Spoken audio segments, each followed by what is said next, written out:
بسم الله الرحمن الرحيم إن الحمد لله نحمده ونستعينه ونستغفره ونستهديه ونعوذ بالله من شرور أنفسنا ومن سيئات أعمالنا من يهد الله فلا مضل له ومن يضلل فلن تجد له وليا مرشدا وأشهد أن لا إله إلا الله وحده لا شريك له وأشهد أن محمدا عبده ورسوله اللهم صل وسلم على حبيبنا محمد قائد المؤمنين في الدنيا والآخرة وعلى آله وأصحابه ومن تبعهم بإحسان إلى يوم الدين أما بعد فيا معاشر المسلمين رحمكم الله أوصيكم وإياي بتقوى الله والله سبحانه وتعالى يحب المتقين وقال تعالى يا أيها الذين آمنوا اتقوا الله حق تقاته ولا تموتن إلا وأنتم مسلمون يا أيها الذين آمنوا اتقوا الله وقولوا قولا سديدا يصلح لكم أعمالكم ويغفر لكم ذنوبكم ومن يطع الله ورسوله فقد فاز فوزا عظيما وقال رسول الله صلى الله عليه وسلم اتق الله حيثما كنت وأتبع السيئة الحسنة تمحوها وخالق الناس بخلق حسن. Bapak dan saudara-saudara sekalian, jamaah salat Jumat rahimakumullah. Di dalam hadis yang diriwayatkan oleh Imam Bukhari dan Imam Muslim disebutkan ada seorang lelaki yang datang dari jauh, tiba-tiba menghadap kepada Nabi Muhammad sallallahu alaihi wasallam, lalu dia bertanya, "Akhbirni bi'amalin yudkhilunil jannah." Ya Rasulullah, tunjukkan kepadaku, beritahu aku tentang suatu amalan yang menyebabkan aku bisa masuk surga. Di antara para sahabat tercengang mendengar ada lelaki yang datang tiba-tiba bertanya tentang itu. Para sahabat menganggap ini adalah persoalan yang sangat besar, persoalan yang luar biasa, suatu amal yang menyebabkan masuk surga. Sedang masuk surga itu adalah tujuan utama manusia dan anugerah Allah Subhanahu wa taala yang sangat besar. Dunia ini kalau dibanding dengan surga maka enggak ada apa-apanya. Kalau ada kenikmatan di dunia ini maka itu tidak lebih dari sayap nyamuk. Tapi surga itu adalah sesuatu yang sangat agung, sesuatu yang sangat besar. Siapa yang masuk di dalamnya maka dia tidak pernah akan menjadi tua, abadi, tidak akan pernah sakit. Tabiat surga itu semakin hari semakin nikmat, berbeda dengan tabiat dunia. Di dunia itu semakin hari pasti semakin tidak enak. Makan itu awalnya enak tapi terus tambah, bukan tambah nikmat tapi pasti tambah tidak enak. Itu tabiat dunia. Orang yang semakin bertambah uangnya belum tentu bertambah nikmat, justru bisa bertambah beban dan bertambah kesulitan dan bertambah masalah. Begitu tabiat dunia. Tapi kalau tabiat akhirat tidak. Tabiat akhirat, surga nanti di akhirat itu semakin hari bertambah waktu semakin nikmat. Karena itu di surga bukan sesuatu yang bisa membosankan, justru tambah ingin, tambah ingin, tambah ingin. Tidak ada sakit, tidak ada menjadi tua. Dan dengan demikian, maka surga itu adalah sesuatu yang sangat besar, sesuatu yang sangat agung. Tapi ini, lelaki ini tanya bi'amalin, dengan suatu amalan yang seakan-akan surga itu bisa diraih hanya dengan suatu amalan yang ringan. Iya, para sahabat tercengang. Tapi Nabi Muhammad sallallahu alaihi wasallam, Nabiur Rahmah, Nabi Muhammad itu nabi yang membawa rahmat, nabi yang suka memberikan kabar gembira, nabi yang suka menyenangkan. Nabi Muhammad itu bukan menyusahkan. Nabi Muhammad itu bukan menyulitkan. Tapi Nabi Muhammad itu membawa ketentraman, membawa ketenangan, membawa kedamaian, membawa rahmat lil alamin, untuk semesta alam. Karena itu kemudian Nabi menjelaskan amalan yang menyebabkan masuk surga itu disebutkan di dalam hadis ini ada 4. Maka menunjukkan iya, mudah masuk surga itu. Tidak sulit sebenarnya masuk surga itu. Masuk surga itu gampang. Begitu yang dikesankan dari jawaban Nabi Muhammad sallallahu alaihi wasallam ini. Beliau menyebutkan 4 hal. Yang pertama adalah ta'budullah wa la tusyriku bihi syai'a. Kamu menyembah Allah, beribadah kepada Allah, dan kamu tidak menyekutukannya dengan sesuatu apapun. Ringan. Karena pada dasarnya manusia itu ingin menyembah, ingin beribadah kepada sesuatu yang agung, kepada sesuatu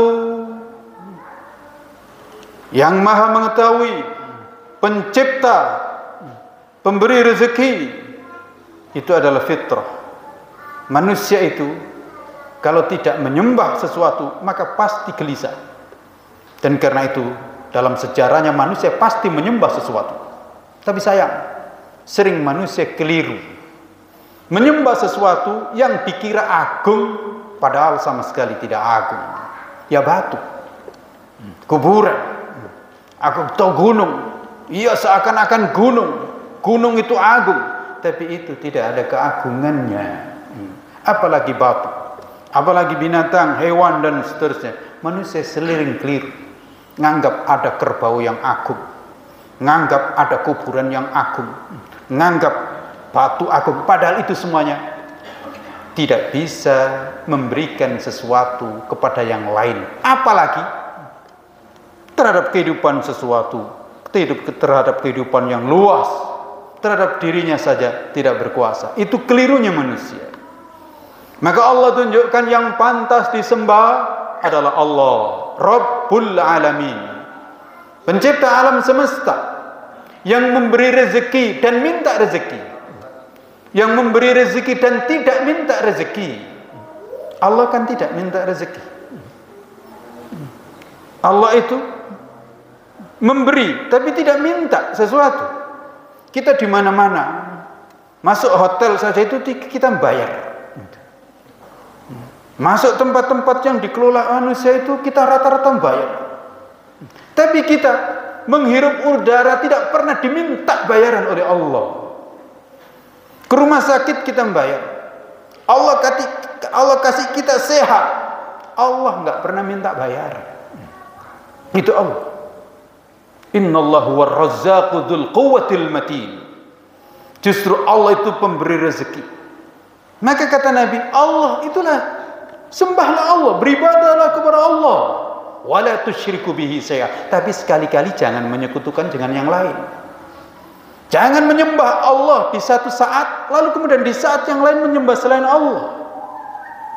Di saat senang menyembah kepada selain Allah, di saat susah baru ingat kepada Allah. Maka itu celaka. Dan banyak manusia begitu. Saat susah baru ingat kepada Allah. Tapi saat senang berfoya-foya menyembah selain Allah Subhanahu wa taala. Dan itulah maka tauhid, ibadah kepada Allah secara murni, itu a'zamul ibadah, a'zamul a'mal. Menyembah Allah, beribadah kepada Allah dengan ikhlas, tulus hanya kepada Allah, itu adalah amalan yang paling utama. Sebaliknya, syirik, menyembah kepada selain Allah bagaimanapun bentuknya. Kalau dulu menyembah berhala, mungkin sekarang menyembah uang, menyembah jabatan dan seterusnya, maka itu adalah a'zamuz dzunub, sebesar-besar dosa. Karena itu kalau ada orang yang meninggal dunia dan dia membawa dosa syirik, maka tidak akan diampuni oleh Allah. Jaminannya berarti neraka. Kalau dosa-dosa yang lain masih mungkin diampuni oleh Allah, tapi kalau dosa syirik dibawa mati, gak sempet taubat, maka tidak diampuni oleh Allah Subhanahu wa taala. Innallaha la yaghfiru ayyushraka bihi syai'a wa yaghfiru ma duna dzalika liman yasha. Allah tidak akan mengampuni dosa bila dia disekutukan dengan yang lain. Tapi Allah mengampuni dosa selain daripada syirik bagi yang dikehendaki. Itu yang pertama. Yang kedua, Nabi memberikan jawaban wa tuqimus shalah. Dirikanlah salat. Kamu menjalankan salat dengan sebaik-baiknya.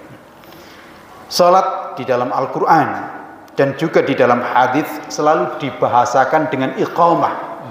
Iqamah. Sampai pemberitahuan salat setelah azan, itu ada pemberitahuan yang kedua, itu disebut dengan iqamah. Apa artinya? Salat itu dilakukan dengan sebaik-baiknya. Kontinu, tegak, lurus, sesuai dengan tata aturan, syarat dan rukun, semata-mata menyembah Allah Subhanahu wa ta'ala. Dilakukan dengan penuh kesadaran. Dan itu utamanya adalah sholat 5 waktu. Oleh karena itu, Bapak, Ibu, dan saudara-saudara sekalian, mari kita jadikan sholat itu sebagai patokan hidup kita. Patokan waktu sekaligus patokan tempat. Kalau kita membuat agenda, maka kita harus tahu hari ini sholat zuhur jam berapa, nanti asar jam berapa, nanti maghrib jam berapa. Dan semua kegiatan kita ikutkan dengan kegiatan sholat. Jangan sampai justru sholat yang mengikut kegiatan yang lain. Kalau kita buat pesta, maka hendaknya kita tahu zuhur jam sekian, maka pesta bukan jam sekian, supaya tidak tubrukan atau tumburan atau berlawanan dengan sholat. Karena hidup kita ini, itu yang paling utama sebagai bentuk amalan real, itu adalah sholat 5 waktu. Termasuk dalam persoalan tempat. Kita nanti zuhur di mana? Kita tentukan. Sudah kita program. Kita nanti asar di mana? Kita nanti maghrib di mana? Kita isya di mana? Kita subuh di mana? Sudah diprogram. Waktu diprogram, tempat diprogram. Sekaligus sebenarnya adalah pakaian. Nanti zuhur apa yang saya pakai? Nanti asar apa yang saya pakai? Nanti maghrib apa yang kita pakai? Apa yang saya pakai? Subuh juga demikian. Jadi waktu ngikut agenda sholat, tempat ikut agenda sholat, pakaian juga ikut agenda sholat. Karena sholat adalah sesuatu yang sangat penting. Nanti yang pertama kali dihisab pada hari akhirat adalah sholat. Awwalu ma yuhasabu bihil abdi yaumal qiyamah sholatuhu. Yang pertama kali nanti dihisab, dihitung, diperhitungkan oleh Allah, diminta pertanggungjawaban oleh Allah adalah salatnya. Kalau salatnya baik, maka baik. Karena insya Allah bila salatnya baik, maka yang lain baik. Urusan-urusan yang lain akan baik kalau salatnya baik. Biasanya kalau sholatnya buruk, maka yang lain akan buruk. Tabiatnya demikian. Karena sholat itu membuat kehidupan kita tertib, kehidupan kita disiplin, rohani kita bersih, hati dan pikiran kita lembut. Suka berbuat kebaikan, pantangan berbuat kemungkaran. Karena sholat itu tanha 'anil fahsya'i wal munkar. Karena sholat itu mencegah perbuatan yang keji dan mungkar. Kalau ada orang yang katanya rajin sholat, tapi kok rajin juga bermaksiat, maka itu adalah konslet. Itu pasti ada yang tidak benar. Orang itu kalau sholatnya baik, insya Allah sholatnya benar, maka insya Allah kehidupan yang lainnya lurus dan benar. Dan di sela-sela itu, sebagai orang yang beriman, ada sholat-sholat sunnah. Sebagaimana kita punya makanan-makanan pokok, maka kita punya makanan-makanan tambahan. Dan itu adalah merupakan karunia dari Allah Subhanahu wa ta'ala. Yang ketiga, Nabi menyebutkan wa tu'ti az-zakah, dan kamu membayar zakat, kamu memberikan zakat. Allah Subhanahu wa ta'ala memberikan kepada kita kekayaan, harta, maka silakan itu dinikmati. Silakan digunakan untuk kepentingan diri sendiri, silakan. Silakan digunakan untuk kepentingan anak, istri, keluarga, dan silakan untuk dikeluarkan zakatnya sebagai pembersih dan sebagai bentuk syukur kepada Allah Subhanahu wa ta'ala. Zakat ada tata aturannya, dan secara luas sedekah umum dan memberikan keleluasaan bagi kita semuanya. Dan zakat mengajarkan kepada kita agar harta benda yang kita miliki nanti saat kita meninggal dunia tidak ada yang tertinggal. Rugi kalau harta benda sudah kita cari, lalu ketika kita meninggal dunia kita tinggal dan tidak memberikan kebaikan nanti di akhirat. Padahal untuk masuk surga itu diantaranya yang menyebabkan kita masuk surga itu adalah harta benda kita yang fi sabilillah, di jalan Allah Subhanahu wa ta'ala. Maka itu bisa menaikkan derajat kita nanti di sana.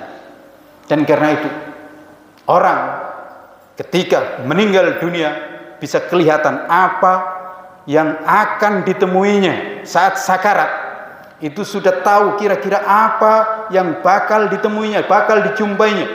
Antara lain terbayang hartanya masih tertinggal, maka dia teringat dan minta diberikan tangguh oleh Allah.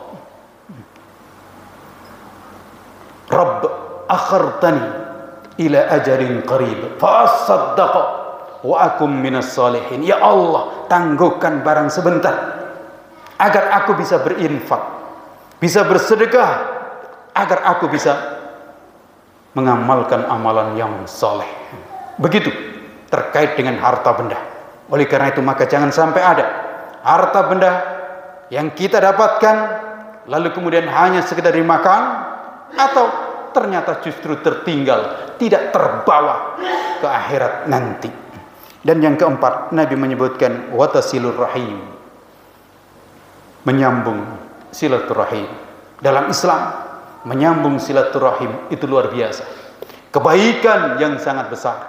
Karena Islam itu mengajarkan kedamaian, Islam itu mengajarkan cinta kasih, Islam itu mengajarkan persaudaraan. Islam tidak mengajarkan permusuhan, terutama dengan sanak keluarga. Lalu kemudian berkembang terus handai tolan, bahkan kemudian seluruh manusia. Islam itu menebar rahmat ke seluruh penjuru dunia. Islam itu mengajarkan persatuan, persaudaraan, persahabatan, dan secara khusus bagi orang-orang yang beriman. Nabi Muhammad sallallahu alaihi wasallam bersabda, "Wa kunu ibadallahi ikhwana." Jadilah kalian itu sebagai hamba-hamba Allah yang bersaudara. Barakallahu li wa lakum fil Qur'anil Karim. Wa nafa'ani wa iyyakum bima fihi minal ayati wa dzikril hakim. Wa taqabbalallahu minni wa minkum tilawatahu. Innahu as-sami'ul 'alim. Wa tub 'alaihi innahu at-tawwabur rahim. Astagfirullah.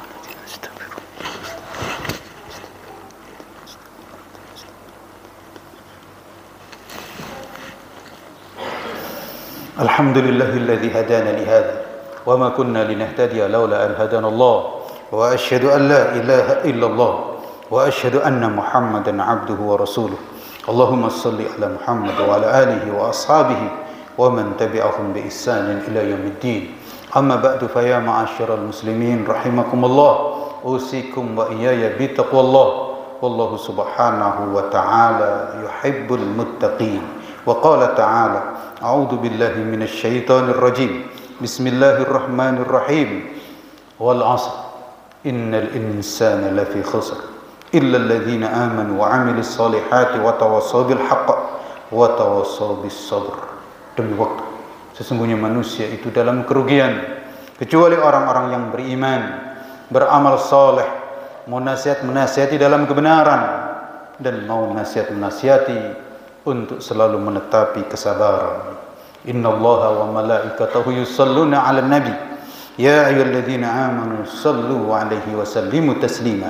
Allahumma salli 'ala Muhammad wa 'ala ali Muhammad kama shallaita 'ala Ibrahim wa 'ala ali Ibrahim wa barik 'ala Muhammad wa 'ala ali Muhammad kama barakta 'ala Ibrahim wa 'ala ali Ibrahim fil 'alamin innaka Hamidum Majid. Allahumma ighfir lana, Allahumma ighfir lana, Allahumma ighfir lana wa liwalidina wa limasyayikhina wa liasatidatina wa liikhwanina wa lijami'il muslimina wal muslimat al ahya'i minhum wal amwat innaka samiun qaribun mujibud da'awat. Rabbana la tuzigh qulubana ba'da idh hadaytana wa hab lana min ladunka rahmah innaka antal wahhab. Rabbana hab lana min azwajina wa dhurriyyatina qurrata a'yun waj'alna lil muttaqina imama. Allahumma a'izzal Islam wal muslimin, Allahumma a'izzal Islam wal muslimin, Allahumma a'izzal Islam wal muslimin wa dammir a'da'aka a'da'ad din bi rahmatika ya arhamar rahimin. Allahumma ansur ikhwanana al-mujahidin fi Filistin, Allahumma ansur ikhwanana al-mujahidin fi kulli makan. Allahumma ansurna wa ansuril muslimina jami'an ya arhamar rahimin 'alal qaumil kafirin. Rabbana atina fid dunya hasanah wa fil akhirati hasanah wa qina 'adzaban nar. Wa sallallahu ala nabiyyina Muhammadin wa ala alihi wa sahbihi wa sallam.